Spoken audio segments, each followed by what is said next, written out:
Hey everybody, how you doing? Welcome back to my channel again. As we left off a couple weeks ago, I think a couple days ago, on this Poulan Pro, I figured out what was going on. What happened is that the ignition coil on this guy, basically, I think he got fried and everything. What it is that he was probably at the very end tail of where he was still okay, but then as I kept on pulling it and everything, it just kind of died out more and more and more and more and everything. So, and then now, this old ignition coil does not want to run at all.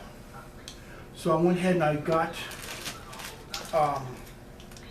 this other one off of eBay for about $15 or so. And that's a real nice one. Has your basic ignition coil right here.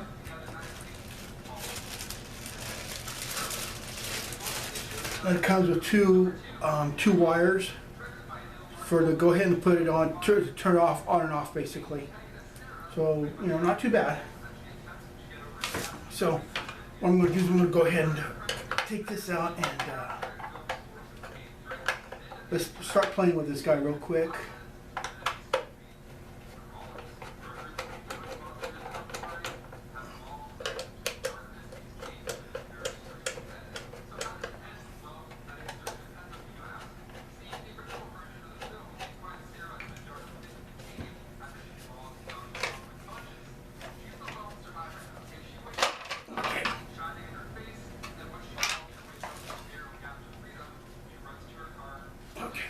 So you take off the side panel here. This is the recoil panel here, where it has a recoil in it already.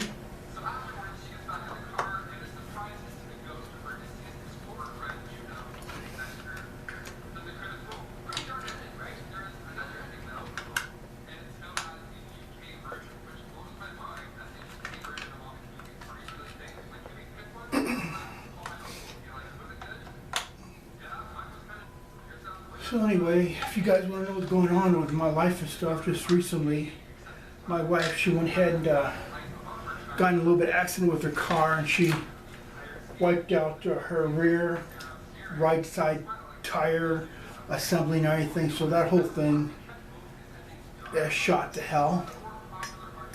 But we managed to go ahead and to buy some new parts. And they're going to be coming in pretty soon, so I can put them in, and so my wife can be running around in the car again, in her favorite car.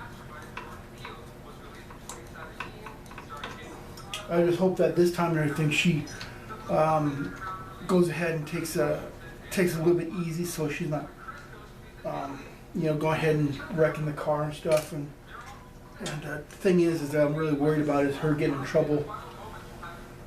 She get in trouble because she just hit the curve, and she wasn't involved in an accident with anybody, but I'm still just a little bit worried about it.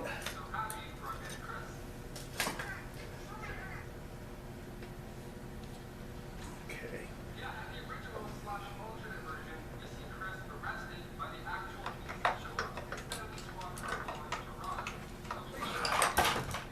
This works.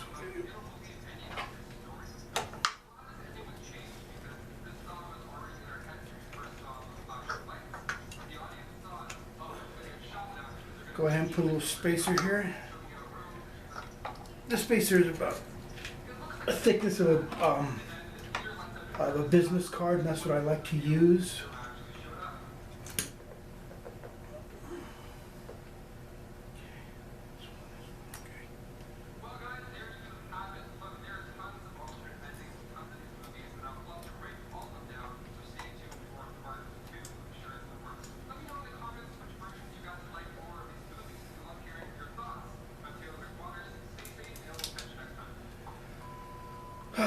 Okay, so let's go ahead and get this wired up here.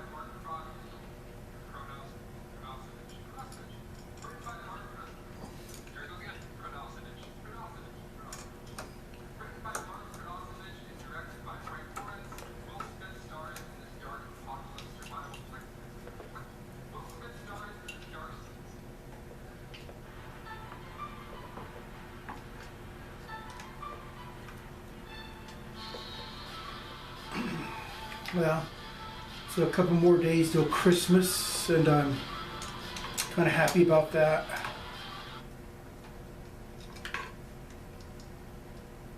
But well, I'm kind of a little bit, I'm kind of like wondering, what's going to happen to us after Christmas, and it comes in the new year, and I would guess have Biden as the new president and stuff. Maybe, maybe not. I kind of feel that, as I mentioned earlier, I kind of feel from what I've been hearing and stuff that Biden does not have our best interest in mind. But let's see what happens. I have to take all this off now. So I'm getting to there. I'm gonna have to take off.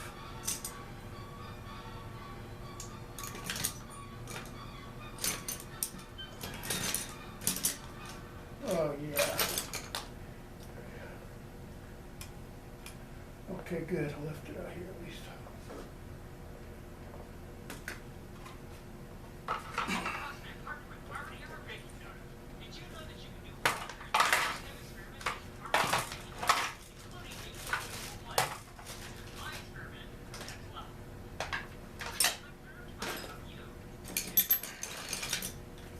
Where the heck did it go?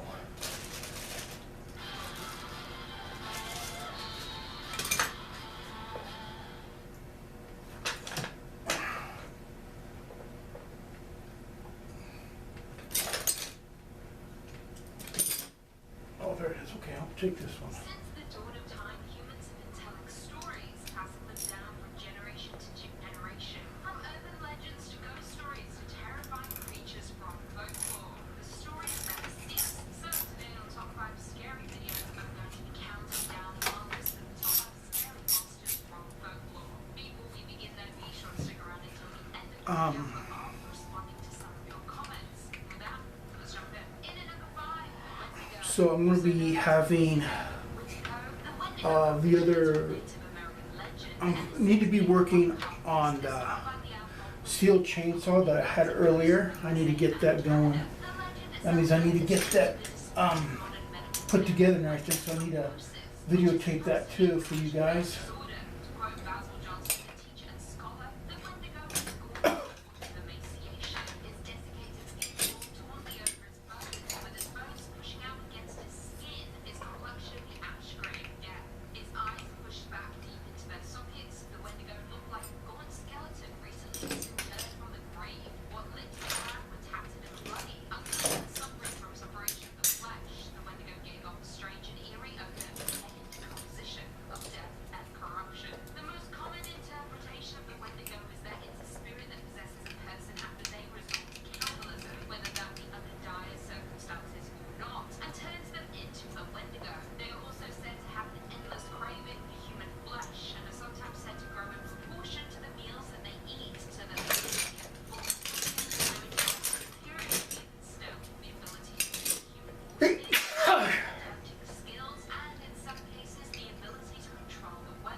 Now, I already went ahead and worked on the carburetor here, so the carburetor should be okay.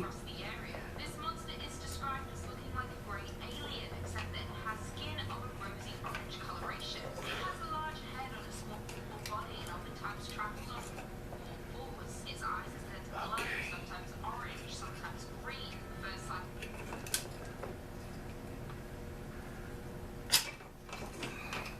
Meeting begins at 10:32 p.m. on April 12th when Bill Bartlett, Mike Mazoka, and Andy Brody were driving north of Farm Street.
from Irish folklore. It is said that this sinister being of his is either a man or a woman riding atop a black horse, but the rider has no head upon their shoulders. Instead, it is carried under their arm. It is also said that the head of his dead and rotten with a Okay. demonic grin spread across That makes sense there. the Dullahan is also known to carry a whip made from a human spine, and sometimes pulls a wagon which is adorned with funeral objects. According to legend, around midnight on certain Irish festivals or feast days, the Dullahan may be observed riding a dark and snorting steed across the countryside. A storyteller from the Mourne Mountains once recounted his experience with the monster, stating, "I've seen the Dullahan myself, stepping on the brow of the hill between the Briansford and Moniscalf Lake one evening."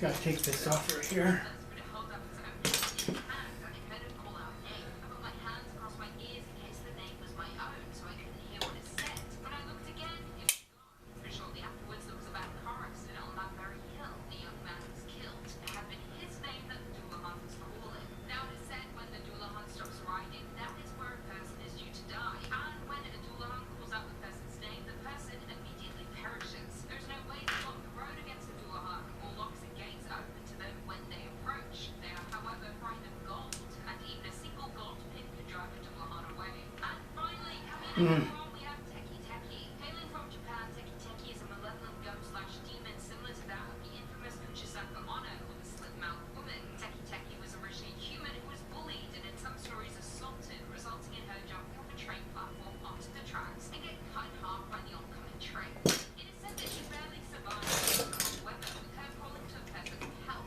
Instead of aiding her, they left her to die. Now Teki Teki's vengeful spirit stalks the streets of Japan. She often lurks in urban areas and around train stations at night. Since she no longer has a lower half, she travels on either her hands or elbows, dragging her upper torso and making a scratching Teki Teki-like sound. According to legend, if she encounters an individual, she will chase them and slice them in half, killing them in such a way that mimics her own disfigurement. One particular legend goes as follows. As a young schoolboy was walking home at night, he spotted a beautiful young girl standing by a windowsill, resting on her elbows. They smiled at each other for a moment. The boy wondered what a girl was doing in an all-boys school, but before he could wonder more about the girl, she jumped out the window and revealed her lower half was missing. Frightened, he stood on the sidewalk, but before he could run, she caught up to his location quickly and cut the boy in half. Sucks to be him. Well, there we have it. Do you guys agree with our list? Any scary monsters from folklore that we've missed? Leave us your thoughts and feelings in the comments down below, and perhaps we can do a part 2. Before I go though, I just want to respond to a few comments from one of our last videos, talk about scary, horror, and other things. Kristen Guerra said, Jaws is cool, it's the ultimate nightmare, the nightmare that will never end. That is very, very true. I have a horrible fear of the ocean, and one of those reasons is because of Jaws. I don't like sharks. I think all of them are going to kill me one day. Or that, or I'm going to die in the pit of a whale's stomach. That is... it's a genuine fear I have. Another reason I don't like the ocean. Whales. Graham Barlow said, I'm sure you left out the original When a Stranger Calls to justify part 2. I just thought I'd be cheating if I put Some days, Scream on the same list, because Scream was mimicking When a Stranger Calls while paying homage. I could have put When a Stranger Calls. I'm just making excuses for myself. I'll put it in part 2. Lisa said, I love that you have Suspiria on this list. The opening is great, as is the whole movie. I also love that you commented on Goblin's score in the movie. Speaking of scores, I think top 5 best scores in horror films would be a great idea. Honestly, I see this comment in every single video. Top 5 best scores. Listen, guys. Top 5 best scores in horror movies. We can do it if you would want to hear the score. I can't play the score because of copyright. It's just not worth it, is it? I mean, we could maybe if you really want to. But yeah, Suspiria is amazing and Goblin's score is even better. Can't play it for you. Steve Cass said Alfred Hitchcock was a genius when it comes to suspense. Yes, he was. So many people walked out Psycho. But the thing that really bothered people the most was the toilet flushing scene. It was the first time a toilet was flushed on screen in Psycho. Really could slot people off. I'm the Canadian said, please don't ever leave this channel, Lucy. And if you do ever want to leave, please don't. Thanks. I don't actually plan on leaving at all. So I'm going to be here till the end of time, till the end of YouTube. I ain't going anywhere. Don't worry. I'm not leaving. And on that note, if you haven't already, be sure to give this video a big thumbs up, subscribe, and turn on notifications so you never miss another scary vid. Until next time, see you later. Some days, some days. Oh, jeez.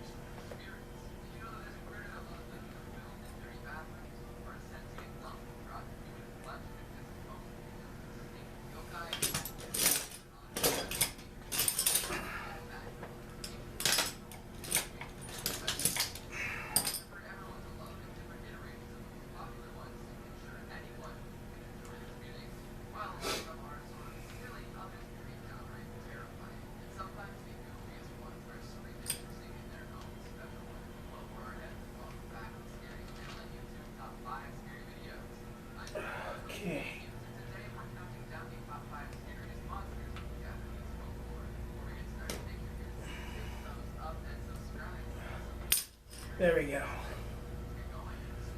Love this thing. Okay, so.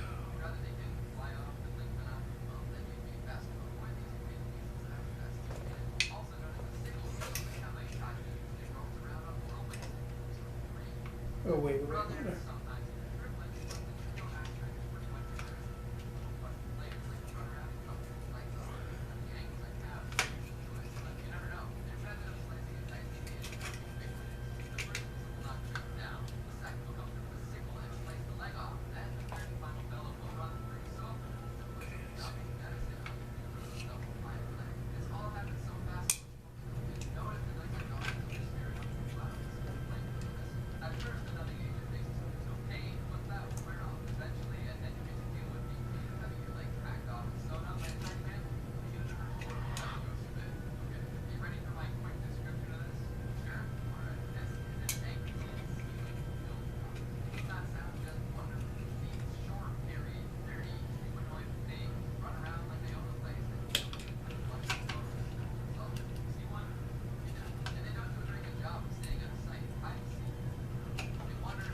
Oh, come on, man.